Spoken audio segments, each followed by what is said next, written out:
¿Qué tal? ¿Cómo les va? Bienvenidos y gracias por acompañarnos en esta nueva edición de Chacra TV Noticias. De esta manera estamos dando inicio a una nueva ronda informativa aquí en la pantalla de Chacra Televisión.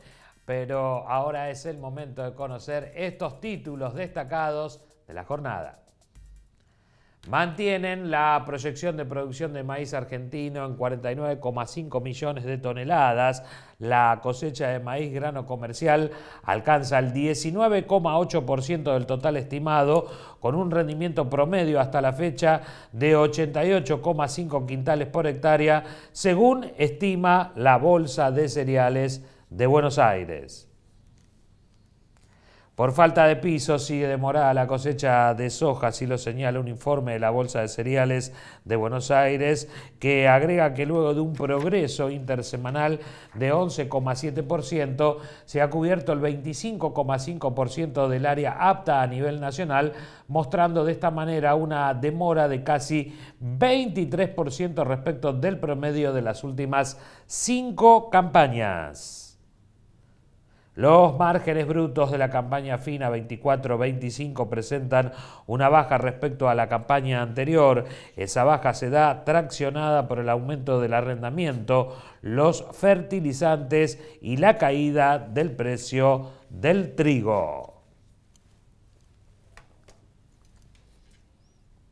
Es el momento ahora de hablar del tiempo que nos depara para las próximas horas, con datos suministrados por el Servicio Meteorológico Nacional aquí en la ciudad de Buenos Aires. Atención, el día viernes nos espera una mañana muy fría con 6 grados de temperatura mínima, 15 la marca térmica máxima, con el cielo que se encontrará mayormente nublado. Para el día sábado aparece un poquito el sol, algo nublado, sube un poco la temperatura, mínima de 9 grados, máxima de 19 para el día domingo, cielo mayormente nublado, una mínima de 15 grados y una máxima de 20 grados.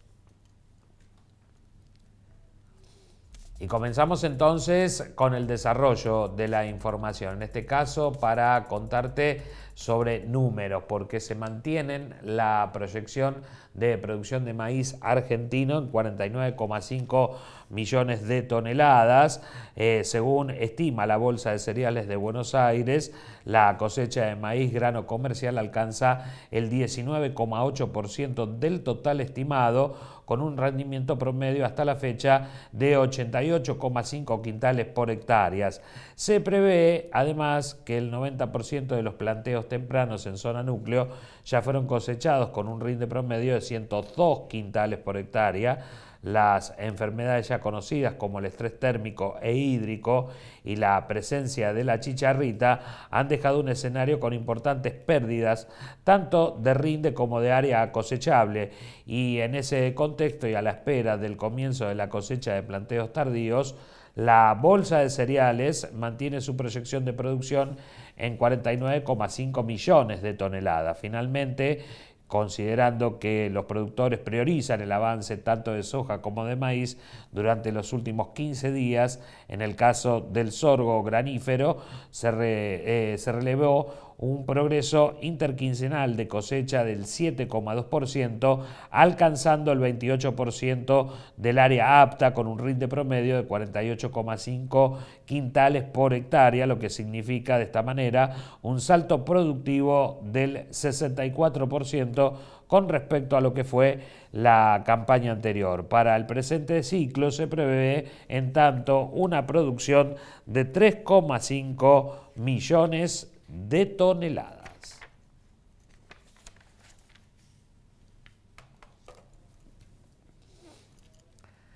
Muy bien, y uno de los temas preocupantes de esta semana tiene que ver con el sector ganadero. Se han frenado un poco las exportaciones y también ha bajado el consumo interno de la carne. Para eso conversamos con Miguel Schiariti, él es titular de SICRA, que nos hace un panorama de lo que está ocurriendo. Estamos parados en un lugar de intento de recuperación de las pérdidas que generó la sequía del año pasado.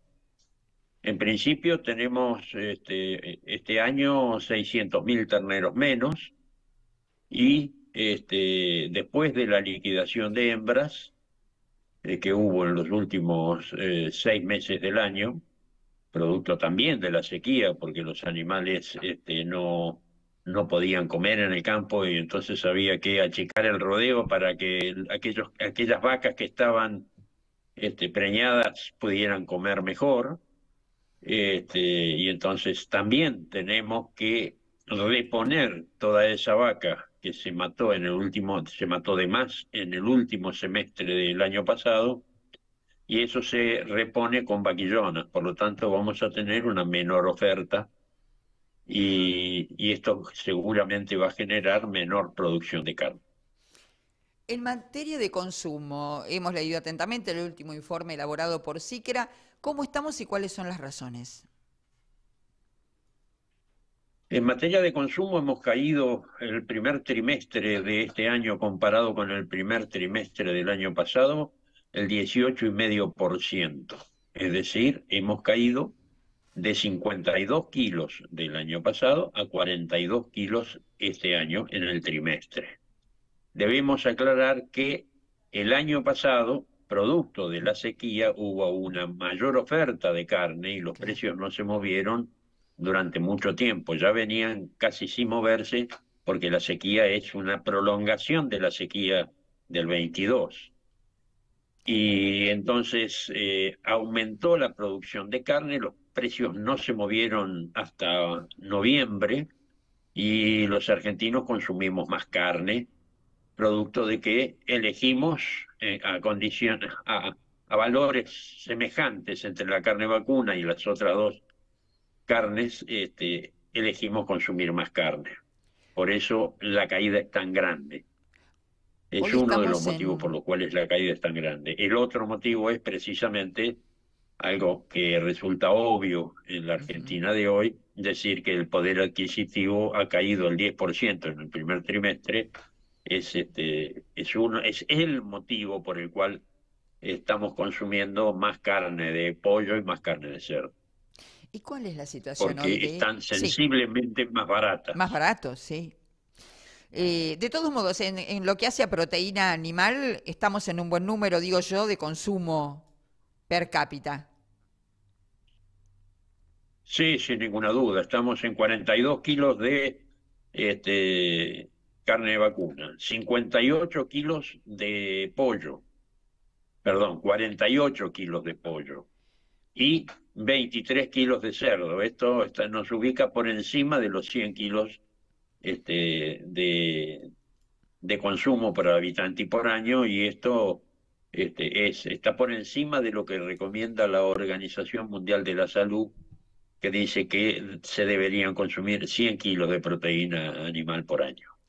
Miguel, y en este Y marco, ¿cuál es la situación de la industria? Porque yo recibo información acerca del incremento, por ejemplo, del salario de los trabajadores de la industria frigorífica, recibo información respecto del precio en el mercado de cañuelas, en la comercialización de Hacienda, pero y mientras tanto, ¿cómo le está pasando a la industria? la industria está pasando, yo diría mal, directamente, ¿cómo se llama? Sin ninguna cosa que Atenuante. atenúe cómo está Ujú. pasando la industria. Hay industrias que le están pasando peor porque son industrias más chicas y tienen menos espalda, pero la verdad la está pasando mal. La industria de consumo, hay industrias en el consumo que obviamente cortaron las horas extras, sacaron un turno, y hay algunas suspensiones en algunas fábricas. Esto es producto de que están perdiendo plata. Cuesta mucho la venta en carnicerías, cuesta mucho venderle a los carniceros, porque los carniceros, realmente muchos de los carniceros, sobre todo los del conurbano bonaerense, el único día que venden de manera normal son los sábados, aquellos que venden con la cuenta DNI, que tiene el 30% de Claro. descuento, entonces la gente va y compra este, el, el sábado, y si no, también hay ventas con la tarjeta alimentar, Normalmente la tarjeta alimentar se usa para consumir alimentos, para eso es, y la gente mayoritariamente la dedica al consumo de carne, pero de todas maneras no alcanzan las ventas para satisfacer la estructura que tiene la Argentina, que es muy amplia. Miguel, ¿qué porcentaje se lleva o se está llevando hoy la carnicería, si usted tiene el dato aproximado, y qué porcentaje el supermercado a la hora de la venta al consumidor? ¿Sigue siendo mayoritaria la carnicería? Ah, sí, sí, sí, sin ninguna duda. En supermercados se vende alrededor de el 22-23%. Esa es la venta en Claro. supermercado. El resto se vende en carnicería. ¿Y el porcentaje de exportaciones, cómo es hoy con relación al consumo en el mercado interno y cómo están los precios internacionales? El porcentaje aumenta cuando tenemos menor faena y exportamos lo mismo, el porcentaje aumenta. Pero en este caso hemos exportado más en el primer trimestre, producto de la liberación de las exportaciones a partir del 1 de enero. Es decir, estaba restringida la exportación, sobre todo a China. No se podía vender carne con hueso, no se podían vender los 7 cortes a China, Ujú. y no se podía vender alguna categoría de vaca. Eh, Esto hizo que las exportaciones a China aumentaran sensiblemente. En realidad las exportaciones aumentan en general porque aumentaron las ventas a China. 17% comparado primer mes, perdón, el primer trimestre del año pasado comparado con hubo un crecimiento de las exportaciones. Recordemos que el año pasado las exportaciones estaban restringidas Restringidas. con esa política estúpida de el kirchnerismo, creyendo que cerrando las exportaciones protegen la mesa de los argentinos. Y en realidad lo que hacen es estropear la producción y estropear las exportaciones. Y el mejor ejemplo para que vean que esto no es cierto es el ejemplo de Uruguay, que el 70% de lo que produce lo exporta. Y con los excedentes de exportación consumen en el mercado interno. Miguel, sabemos que, que China se lleva volumen, pero hoy, ¿cómo están los precios? Digo, China, ¿cómo están los precios Hilton? Los precios de China han caído desde el 22 a la fecha más del 35%. Es un número muy importante. Y esto es, a ver, exportamos casi el 80%, 79 monedas a China, pero ingresamos por China el 60% de los dólares. Claro. Esto es claro que la venta a China es de productos de menor valor que el resto de las exportaciones. El Hilton está en un precio razonable, casi histórico, 10-11 mil dólares la tonelada. Israel está en buenos valores, 7.000, 7.300 dólares la tonelada. Estados Unidos nos sirve un poco como para frenar las exportaciones a China, frenar la caída de precios de las exportaciones a China. Aumentó las exportaciones a Estados Unidos porque a pesar de que después de cubrir la cuota hay que pagar más tasas de impositivas para ingresar, de todas maneras eso hace que la Argentina esté exportando un poquito más a Estados Unidos y que lo que hacía antes. Estamos exportando alrededor de unas 40.000 toneladas peso producto. Miguel, como industrial del mercado interno y el mercado externo del rubro carne, y por otro lado, como hombre que tiene muchos años de experiencia en el sector, ¿se siente acompañado por la actual gestión al frente de bioeconomía en particular? En realidad, estamos acompañados por la macroeconomía. No hemos tenido un gran como se llama, una gran participación de bioeconomía en la industria. Seguimos con una ONCA que sigue con los viejos vicios que tenía o que tuvo en la administración kirchnerista. Realmente ¿No han no lo mantenido vemos reuniones ni han abordado la temática en los últimos meses? Digo, porque la decisión de terminar con lo que eran las restricciones a las exportaciones, los 7 cortes, bueno, eso que ya es una historia remanida, entiendo, llegó desde el área de Economía, ¿no? Ministerio de Economía, del cual depende Sí, Bioeconomía, pero fue una decisión directa, no pasó por, pongámosle nombre y apellido, Vilela. ¿Reuniones abordando la temática carne han tenido con Vilela o no? la verdad no, con Vilela no. Hemos tenido alguna reunión con el sector de exportaciones donde cambian lo que veníamos intentando hacer el año pasado. Hemos tenido ayer o antes de ayer, el miércoles creo que fue, una reunión que la verdad a mí particularmente me dejó con sabor a muy poco. Ujú. Este, sin definir ningún destino en particular. Afortunadamente, desde el instituto, la industria tiene contacto directo con la canciller. Uno de los temas es China, pero hay otros temas más importantes. En el sudeste asiático hay otros mercados para abrir. Este,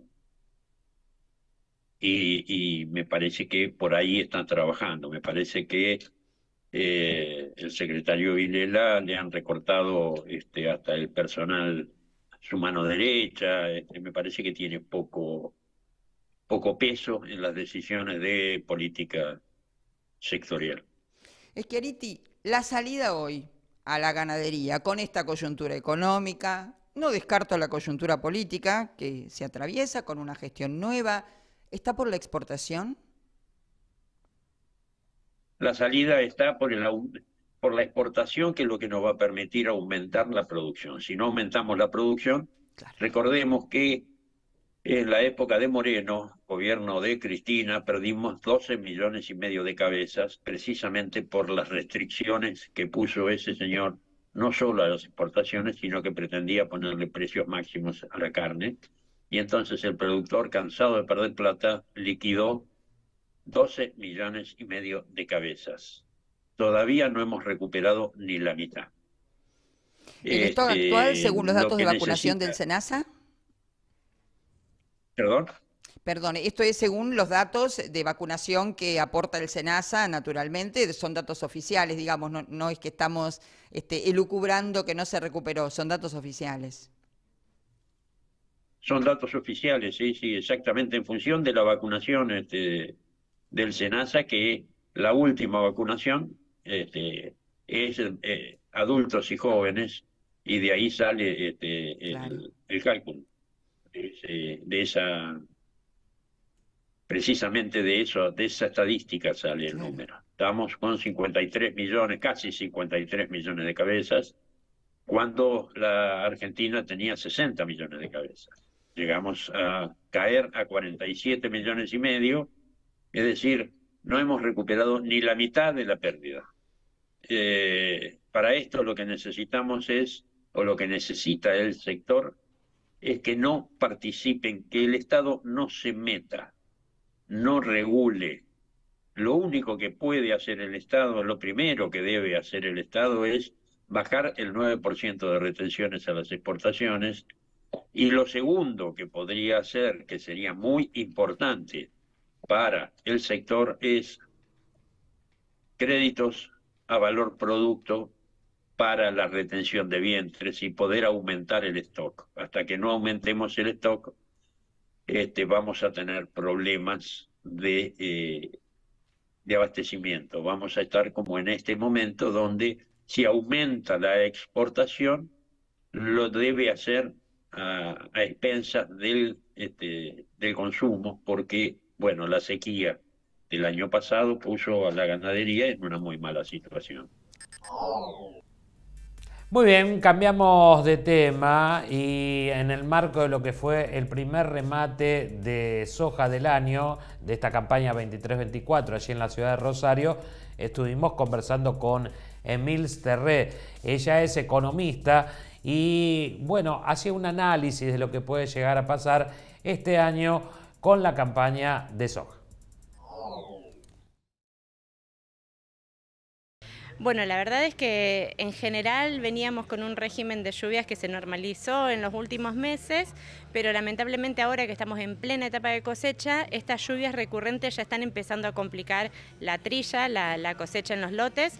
Hoy, si miramos la soja, tenemos el segundo menor registro de hectáreas cosechadas de los últimos más de 20 años. Este retraso en la cosecha, por supuesto, significa un retraso en la soja que sale al mercado y que se siente en los números que uno va viendo semana a semana. ¿Previsiones de producción de maíz y de soja al día de hoy? Bueno, para la soja seguimos estimando de momento 50 millones de toneladas. Esperemos que no se complique, que finalmente pueda empezar a cosecharse normalmente, si no, la soja que no se puede cosechar queda sujeta al riesgo de anegamientos, de hongos, de germinación. Entonces, bueno, la verdad es que es necesario que esto mejore para poder avanzar con la cosecha y no incurrir en pérdidas. En el caso del maíz, sí estuvo muy afectado por la chicharrita, una plaga que normalmente, digamos, no alcanza las zonas que alcanzó este año. Los 3 años consecutivos de sequía, los inviernos relativamente templados hicieron que esta plaga crezca mucho más de lo normal y eso nos obligó a recortar 6 millones de toneladas la estimación de producción de maíz del mes pasado a este. Hoy estamos estimando 50,6 millones de toneladas cuando el mes pasado esperábamos 57. Con respecto a la chicharrita, ¿se redujo por el frío? Y todavía no llegaron, o sea, si bien tuvimos una primera helada agronómica, todavía nos falta, bueno, varios meses de invierno.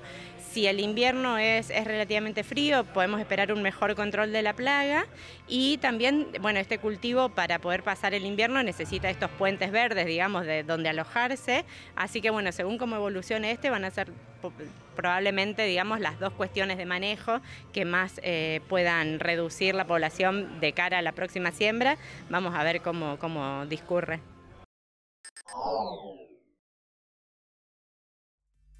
Muy bien, allí también conversamos con Julio Calzada. Él es director de estudios económicos de la Bolsa de Rosario y también en esta etapa donde comenzamos a hacer números de lo que será tanto la cosecha final de soja como la de maíz. Viene complicado el tema de la chicharrita, era un fenómeno que hace 30, 45 días atrás nadie esperaba, un fenómeno que habitualmente se da en el norte y que aparece con mucha virulencia en el centro, en la región, en la zona núcleo específicamente. A ver, nosotros desde la Bolsa de Comercio de Rosario, el equipo nuestro de guía estratégica para el agro, ha bajado la estimación nacional de 57 millones de toneladas a casi 50. Esto implica casi 1.200, 1.300 millones de dólares menos evaluándolo al precio FOB de exportación. Lo que se han activado son todas las alarmas, es decir, el gobierno nacional lo que ha hecho concretamente es rápidamente hacer una reunión con todos los sectores, con la Asociación de Semilleros, con ACREA, con APRESID, con colegios de ingenieros, ya no tanto pensando en esta campaña, que donde las pérdidas ya están, sino para ver cómo se ataca la que viene, porque la probabilidad es que los productores de alguna manera se puedan asustar, dejen de hacer maíz tardío o hagan menos maíz tardío de segunda y que se pasen por ahí a hacer otro tipo de planteo como puede ser planteo de trigo-soja. Entonces el gobierno está trabajando a través de INASE con material genético, con semillas, para ver específicamente aquellas que sean más resistentes a la enfermedad y hay 3 fitosanitarios que son utilizados y que aparentemente habría 3 para autorizar. Así que bueno, el sector está en un pie del análisis del tema para tratar. La bolsa no se ha quedado atrás, hemos traído los mejores especialistas de la Facultad de Ciencias Agrarias de la Universidad Nacional de Rosario, la semana pasada estuvieron con todos los productores y estuvimos analizando el tema que fue muy importante para clarificar y ver qué hacer en la campaña que viene. ¿Qué perspectiva tiene para la fina? Bueno, la fina viene también con luces y sombras. Por un lado, lo que se ve es que todas estas lluvias ha traído como consecuencia que los perfiles estén recargados, los hombres de campo, los productores están de alguna manera conformes con eso, pero aparecen algunas dudas. Una de las dudas que aparece es el tema de un posible efecto niña, o sea, esta cuestión donde podría llegar a llover menos en la próxima campaña, pero a nosotros los especialistas nuestros, Alfredo Lorriaga, José Luis Aiello, Cristian Russo, analizan de que puede haber un efecto niña, pero después puede haber fenómenos regionales que pueden hacer llover, y una campaña que parece mala al inicio puede llegar después a tener buena agua y continuar. Esas dudas están. Y después está el tema de los márgenes. El sector, ya hay organizaciones de productores que han pedido la eliminación de retenciones, y principalmente cuando uno mira los márgenes, y esto lo ve el área nuestra de GEA, lo que se ve es fertilizantes, los insumos que han estado altos en materia de precio, ahora ha empezado a bajar un poquito, el efecto de los arrendamientos, el arrendamiento es otro tema que achica los márgenes en sí, los derechos de exportación y los precios internacionales que no recuperan. Entonces eso se da un combo en el cual en campos alquilados es un buen negocio para el que arrienda el campo, pero el que produce está prácticamente en la línea o está perdiendo. Eso lo están marcando varios de los márgenes y con lo cual hay una preocupación. De todos modos, si hay algún susto con la chicharrita y los productores deciden hacer un planteo más defensivo con soja, tal vez hagan muchos trigos, soja, y de alguna forma no caiga tanta el área sembrada de trigo y tengamos una producción normal en la que viene. Final abierto, hay que ver cómo termina. Y por último, ¿cómo ve al productor con este cambio político?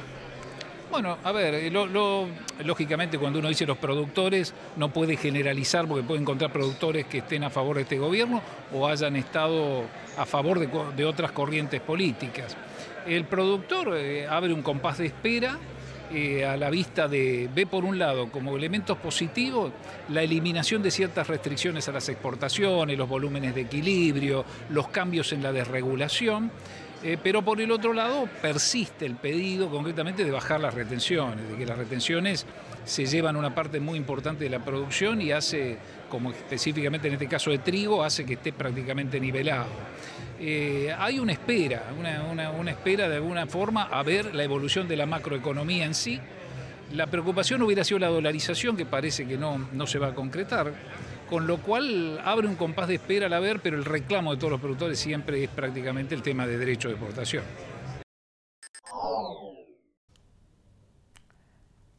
Muy bien, y el panorama de los productores se lo preguntamos también a Carlos Achetoni, ¿no? Esta preocupación de mirar al cielo, si siguen las lluvias, también mirar las plagas y también el número que podría dejar en los costos de esta producción. Carlos Achetoni, allí presente. Bueno, con una complejidad que muchos lotes no se aventuran ni los propios productores a decir cuánto va a rendir hasta que no entra la máquina. Sí, obviamente que vemos que muchos lotes tienen evidencia de un fuerte ataque, de una gran merma. Esto va a redundar en una gran pérdida para los productores puntuales que tengan esta afectación, y para el conjunto en el promedio de rendimiento seguramente que va a ser difícil. Mucho que lamentar porque era un año, digamos, como de revancha después de una inclemencia tan fuerte que nos generó la sequía, pero que lamentablemente eso mismo que hizo que fuésemos produciendo maíces en todos los meses y ante distintas circunstancias en el año anterior, fueron albergando quizás la posibilidad de que la chicharrita permaneciera y en esta oportunidad pudiera tener contundencia en los ataques. ¿Qué expectativa ve en la fina? Bueno, la fina, yo creo que la expectativa más grande es la certidumbre que brinden desde el gobierno o no, y las condiciones que le den al sector para poder invertir. Es una fuerte inversión y donde los rendimientos, aún siendo óptimos, están muy equilibrados con los costos, producto de una componente del dólar que se está quedando atrasado, producto de que seguimos con retención y tendríamos que estar hablando de un incentivo especial para un momento tan complicado, y que a pesar de los esfuerzos de bajar aranceles para que lo importado tome otra tonalidad, otro precio, se ajuste, aún así hay una incertidumbre que no es en lo climático se está perfilando para hacer una muy buena campaña fina, pero las condiciones en donde rápidamente quedamos como un país caro, lamentablemente, hace de que no seamos competitivos ante el mundo, menos pagando retenciones. ¿Tiene alguna expectativa de que baje las retenciones por el trigo o es más importante que se baje el cepo? Creo que es importante que se bajaran para el trigo para generar el estímulo necesario para poder producir, pero sería importante marcar un norte bien claro y bien definido, generando un cronograma de baja de retenciones hasta la salida en todos los productos, para que seamos un país normal como cualquiera de los países vecinos, que no tienen retenciones, no tienen dualidad cambiaria, no tienen inflación. Bueno, creo que muchas de esas cosas se está intentando lograr. Creo que ir hacia una unificación cambiaria y hacia un retiro de retenciones sería lo más lógico.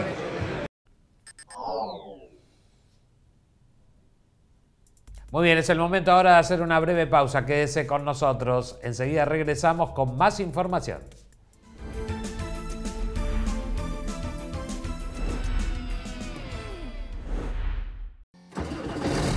¡Oh! ¡Qué fierro, che! Los que saben, la reconocen. Agroactiva 2024. De Fierro. Nacida para durar.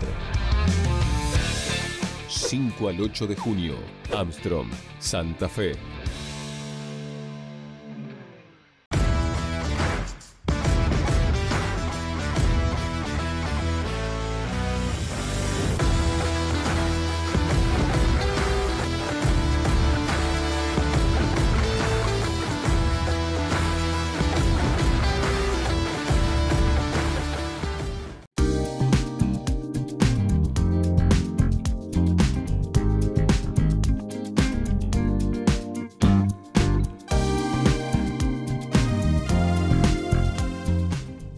Volkswagen. El automatismo llegó a tus rollos. Mainero presenta la nueva rotoenfardadora 5888 Auto, con un diseño único a nivel mundial. Líneas de financiación para estar más cerca de su nueva Cele. En todo el país se siembra con Cele. Sabemos muy bien el esfuerzo que hacen miles de argentinos que trabajan e invierten en nuestra tierra. Y queremos estar ahí para acompañar e impulsar su negocio, haciendo que su día a día sea más fácil. Si el campo evoluciona, evolucionamos todos. Galicia, siempre junto al campo. DirecTV llega a todas partes. A la ciudad, al campo, a la playa, a la montaña. Porque DirecTV está donde estás vos y llega donde nadie llega. Donde estés vas a tener deportes, noticias, series, películas y todos los contenidos que te interesan. En DirecTV no importa si estás lejos. Nosotros siempre vamos a estar junto a vos. Viví DirecTV, estés donde estés. Contratá ahora llamando al 0800-333-4732. Su desempeño y el respaldo de una gran empresa de 60 años en el mercado harán de la sembradora Crucianelli su mejor inversión. ¿Buscas un seguro que te la haga fácil? En Experta Seguros te damos descuentos desde el primer día que nos contratás y podés gestionar todo al toque de manera digital. Consulta con tu productor asesor de seguros. Experta Seguros, un seguro que te la hace fácil, muy fácil.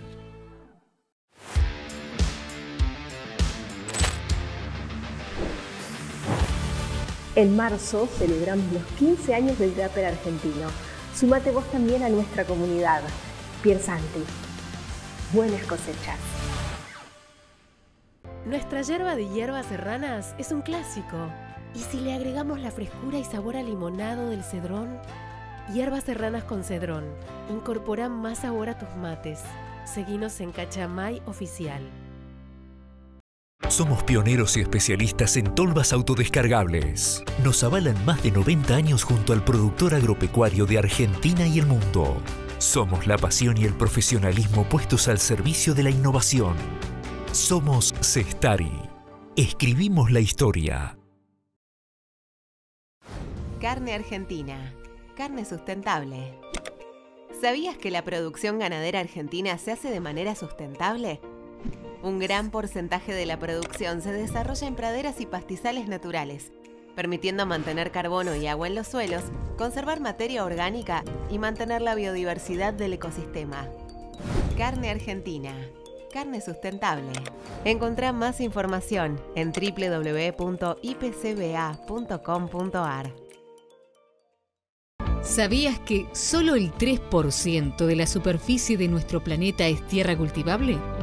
En esa pequeña proporción debemos nutrir los cultivos que generan alimentos para una población en constante crecimiento. Cuidemos el suelo. Profértil, vida para nuestra tierra. Sirigliano de Junín, ingeniería en ventilación, desde 1920, produciendo desde el diseño, modelos, fundición y mecanizado, productos de alta calidad y durabilidad, celdas de almacenaje y secado estático y modular, sistemas de aireación para silos y celdas. Sirigliano de Junín, Borges 1051, desde 1920, haciendo industria argentina. Matbar Rofex. Trabajamos para proteger las transacciones y transformar el mercado de capitales.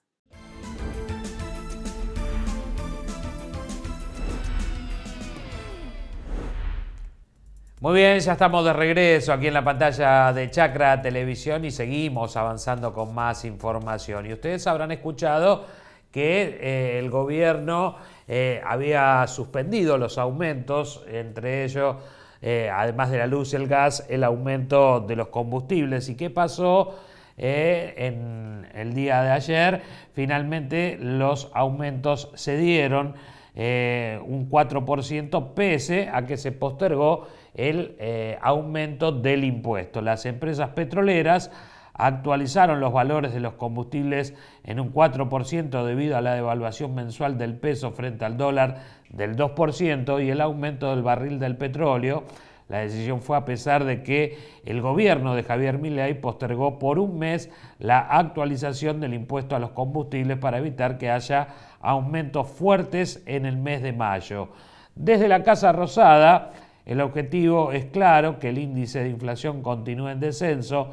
El Poder Ejecutivo Nacional publicará un decreto en el Boletín Oficial a través del cual se va a deferir la fecha en la que tendrá efecto la actualización correspondiente al impuesto de los combustibles. La medida implica que no habrá incremento alguno por dicho concepto en el mes de mayo, así indicaba el reciente comunicado del Ministerio de Economía, y agregaba que a partir de la norma que se publicará en el Boletín Oficial, el Gobierno Nacional definió diferir la actualización correspondiente al cuarto trimestre del 2023 de los impuestos sobre los combustibles y el dióxido de carbono para la nafta sin plomo, la nafta virgen y el gasoil al 1 de junio de este año.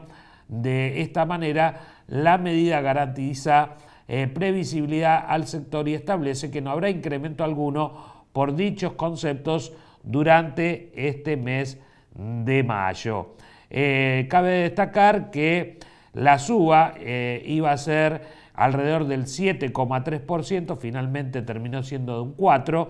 El último aumento sobre los combustibles se aplicó a principios de abril y llevó el precio del litro de nafta super de YPF a 837 pesos en la ciudad de Buenos Aires. La nafta super en la ciudad autónoma pasó de los actuales 837 a unos 870 pesos, mientras que la nafta premium avanzó de 1.033 pesos a 1.074 pesos. Por su parte, el gasoil común dejó de costar 883 pesos para pasar a vender a un valor cercano a los 918 pesos.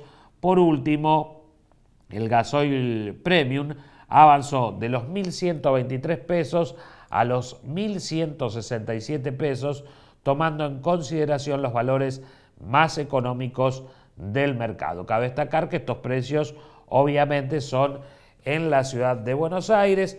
en el interior de la República Argentina el valor del combustible está aún más alto, y también en algunos distritos de la provincia de Buenos Aires también es un poco más caro, porque allí varios municipios han decidido poner el impuesto para las reparaciones viales, y entonces se cobra en el litro de nafta un porcentaje determinado. Volvió a aumentar la nafta pese a la postergación del aumento del impuesto a los combustibles.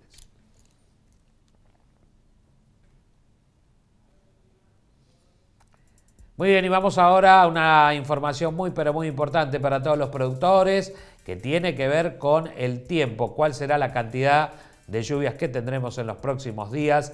La humedad de los suelos, todo eso lo conocemos a través de este reporte de Agroclima.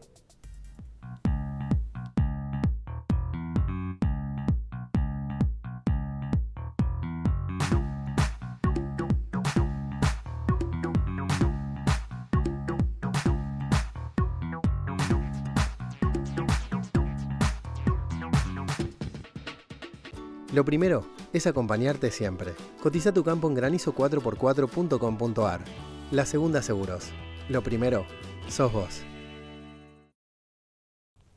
Empezamos por Argentina, donde el inicio de la perspectiva continúa y refuerza el paso del frente de tormenta que hizo su entrada en los días precedentes. Esto trae lluvias de variada intensidad sobre el este del NOA, que también se acerca hacia la región del Chaco, el sudeste del Paraguay, el norte de la región pampeana, el sur de la Mesopotamia y el Uruguay, con registros escasos sobre el resto del área agrícola. Junto con el frente llegarán los vientos del sur, que esto producirán temperaturas mínimas bajo lo normal en la mayor parte del área agrícola y alcanzarán a vivenciar heladas generales en las zonas serranas y posibles heladas localizadas en las serranías bonaerenses. El proceso se completará con el retorno de los vientos del trópico, con máximas muy sobre lo normal en el norte del área agrícola, registros normales sobre el centro y valores bajo lo normal sobre el sur. Atención. Ahora sí, nos vamos hacia Estados Unidos, donde el inicio de la perspectiva aquí produce la entrada de aire polar con riesgo de heladas generales en el norte del cinturón maicero y heladas localizadas en el norte y centro del área triguera. En el centro del cinturón maicero también se podría dar esto último que detallamos. Los vientos del trópico regresan con moderado vigor y hacen que las temperaturas suban por encima de lo normal en el sur del área agrícola estadounidense, mientras la mayor parte del centro y el noroeste observarán registros normales a levemente superiores a lo normal, y el nordeste continuará algo bajo la media. A partir de mediados de la perspectiva habrá lluvias abundantes en gran parte del área agrícola norteamericana, mientras gran parte del norte continuará observando nevadas tardías. Hay riesgos por fuertes precipitaciones en partes de las llanuras centrales y meridionales, el valle medio y bajo del Mississippi, Ohio y los valles de Tennessee. Del 25 al 29 de abril se alarma la población por posibles inundaciones en partes del noreste de Texas, el suroeste de Arkansas y el noroeste de Louisiana. Hasta acá llegó este informe agroclimático semanal.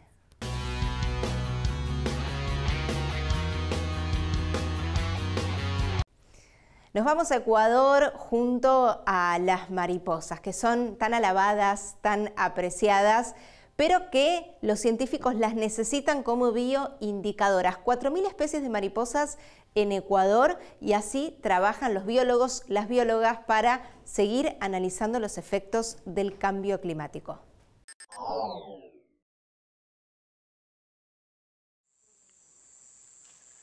Las mariposas son para muchos un símbolo de transformación, pero para los biólogos son pequeñas joyas aladas repletas de información para medir los efectos del cambio climático en la Amazonía de Ecuador. Las mariposas nos ayudan como a entender, ¿no?, qué puede pasar con esto del cambio climático, por lo que te contaba de que no pueden migrar y hay unas que son muy especialistas con sus plantas hospederas, y sobre todo porque podemos entender como a corto plazo qué pasa con las poblaciones, porque tienen ciclos de vida cortos comparados con mamíferos, por ejemplo, o con aves.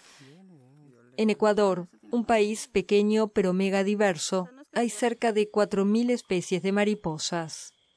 Por su ciclo de vida, son muy sensibles incluso a pequeños cambios en el ecosistema. En zonas tropicales no se han adaptado a cambios extremos de clima porque son procesos que toman miles de años. Si la planta hospedera, no se adapta a estos cambios de clima, la mariposa no puede sobrevivir. Para monitorear a las mariposas, los guardaparques colocan redes y en su interior un vaso con cebo de pescado o plátano fermentado. La mayoría de los insectos atrapados son marcados y liberados. El resto se investigan ante la posibilidad de que sean nuevas especies. Todo se hace con una precisión casi quirúrgica. Lo principal que es la manipulación de las especies, porque a pesar de que son unos insectos bien pequeñitos, delicados, de alas bien coloridas, el manejo, la manipulación tiene que ser bien minuciosa y así para no causarle ningún daño a la especie. Para el momento de la marcación se la libera, la especie siga con su vida normal dentro de su hábitat. Quien dirige el proyecto es la bióloga María Fernanda Checa, que hace una década que investiga las mariposas en el vecino Parque Nacional Yasuní. Su trabajo se extendió en 2023 a la reserva de Cuyabeno. Vemos una pequeña disminución en cuanto a especies, no es tan significativa, tal vez un 10%, pero en abundancia la disminución es muy significativa. Estamos hablando tal vez de un 40-50%. Según un documento publicado por la Organización de las Naciones Unidas para la Agricultura y la Alimentación en 2023, un 35% de las especies de insectos en el mundo corren el riesgo de extinguirse, algo que impacta en todo el ecosistema por las funciones que cumplen en la naturaleza, como la polinización.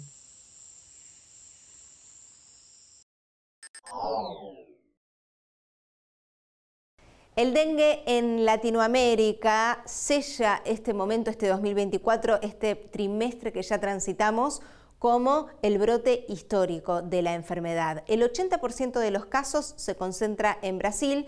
Hay motivos que son en algún punto esperados porque es el mayor territorio de Latinoamérica y también donde más población hay. ¿Qué está pasando en el país vecino en torno a la enfermedad? Lo vemos juntos.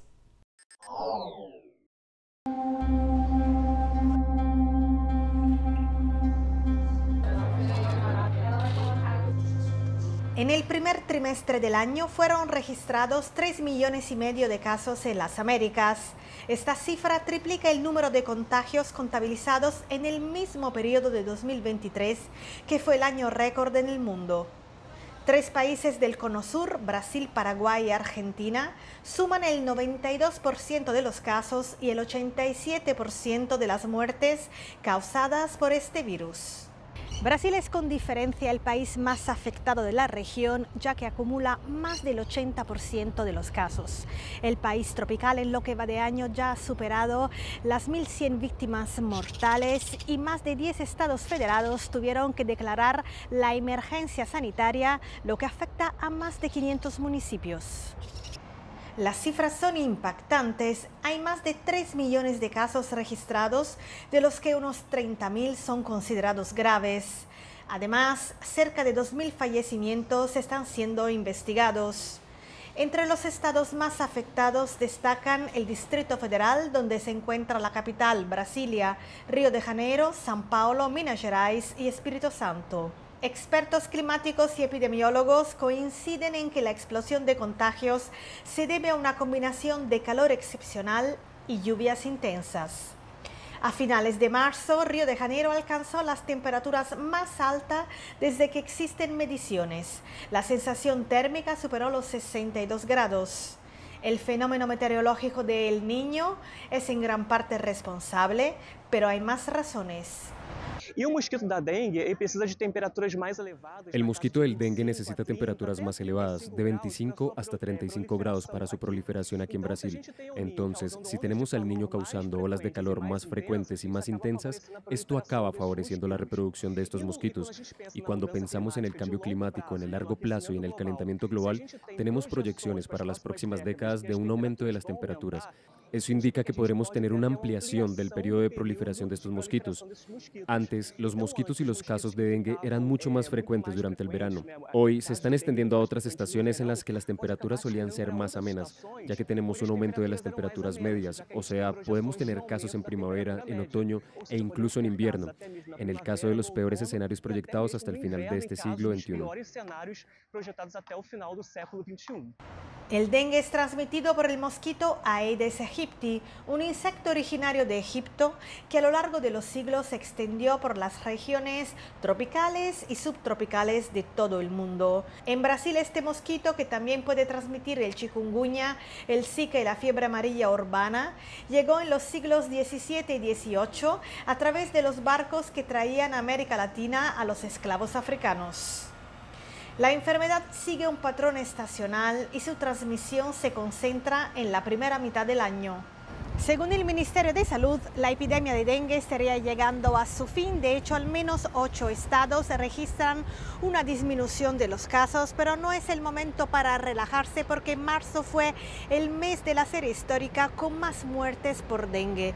Las autoridades sanitarias recuerdan que el 75% de los contagios se producen dentro de casa y por eso es importante evitar pozas de agua en plantas como esta. Para intentar contener la epidemia, los centros públicos de salud en Brasil están aplicando una nueva vacuna contra el dengue desarrollada por el laboratorio japonés Takeda. De hecho, Brasil es el primer país del mundo en incluir esta vacuna en el Programa Nacional de Inmunización, que es totalmente gratuito. El programa del Ministerio de Salud beneficiará a cerca de 700 municipios. Sin embargo, de momento, poco más de la mitad de los menores contemplados ha sido vacunada. Pero consideramos que ha habido una búsqueda positiva para el inicio de esta campaña, teniendo en cuenta que es una vacuna nueva en nuestro calendario. También es una vacuna que todavía no tenemos en grandes cantidades y por eso mantuvimos una franja de edad bastante restringida. Nuestro objetivo es en el medio y largo plazo tener a más del 90% de la población brasileña vacunada contra el dengue. Los especialistas sugieren 2 factores para explicar este retraso: la desinformación y la desconfianza que se instaló en una parte de la población durante el mandato de Jair Bolsonaro. El expresidente boicoteó las vacunas contra el COVID-19, especialmente para niños y adolescentes. Hoy vine para vacunar a mi hija Luisa contra el dengue, especialmente en este contexto que vivimos en Brasil de negacionismo científico. Estamos en el medio de una gran campaña para la vacunación contra el dengue y eso es muy importante. El gobierno de Lula está negociando un acuerdo de transferencia de tecnología con la empresa Takeda para producir el inmunizante en cantidades industriales directamente en Brasil. Al mismo tiempo, el Instituto Butantan de São Paulo está desarrollando su propia vacuna contra el dengue que podría quedar lista el año que viene. Muy bien, y de esta manera llegamos al final de esta edición de Chacra TV Noticias. Les propongo a todos ustedes que nos sigan acompañando a través de toda nuestra programación. Por mi parte, nos estaremos reencontrando en una próxima edición. Será hasta entonces. Que la paz esté muy bien. Chau, chau.